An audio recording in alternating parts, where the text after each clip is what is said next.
Have you ever wanted to add snaps to your handmade projects, but you thought to yourself, it's just way too complicated? In this video, I'm going to show you the tools that I use to add snaps to my handmade projects. There are a few advantages of having hand pliers versus using a hand press. So the first reason I would recommend hand pliers over a hand press, it's really easy to use. So if you're a beginner sewer and you're just trying to get into adding hardware to your bags, this would be a great option to start getting into adding snaps to your projects. I like the hand pliers because it's smaller, it's lightweight, and you can carry it with you, put it in your bags. You know, you can add snaps on the go. It came with this whole entire set.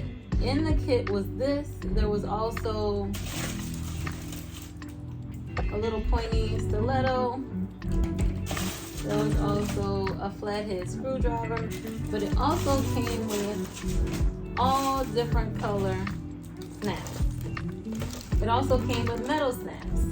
It also comes with instructions on how to install them. Another reason I would use this is if I was going to add snaps to just a project where I'm using nothing but cotton fabric. A lot of times when I use the hand press, I'm usually using more heavy-duty material like leather or canvas. The only thing I could think of is if you have arthritis or anything like that, this may be a little more difficult for you to squeeze. So a hand press may be more convenient for you in that sense. So this is the project that I made with the plastic snaps, and I use the hand pliers. But whenever I use a hand press, I put more heavy duty snaps on, like this bag here. These snaps were applied with my hand press. I'm not gonna lie, I do like my hand press for the products that I sell, only because I can push down and add a lot more weight on the press to make sure that my snaps are secure. When I'm selling things, I really don't want the snaps to come off. That's not a good experience for the customer. So I probably would stick with using my hand press for products that I sell. Honestly, it's really a preference thing, whether you like hand pliers or a hand press. I hope this helps. If you have any questions about where I got my hand pliers or my hand press, I'll leave it in the description of the video below and add a link if you'd like to purchase one. Yeah, so that's it. The snaps are secure with the hand pliers. They're no more secure than using a hand press, so it's really a preference thing. It's up to you, whatever you like more. I would say definitely get either one of them. Start off, you just have to try. Just grab one, purchase one, see what you think. But that's what I think. So let's get right into the video where I show you how I added these plastic snaps to this cute little card holder. I'll see you guys later. Bye.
it.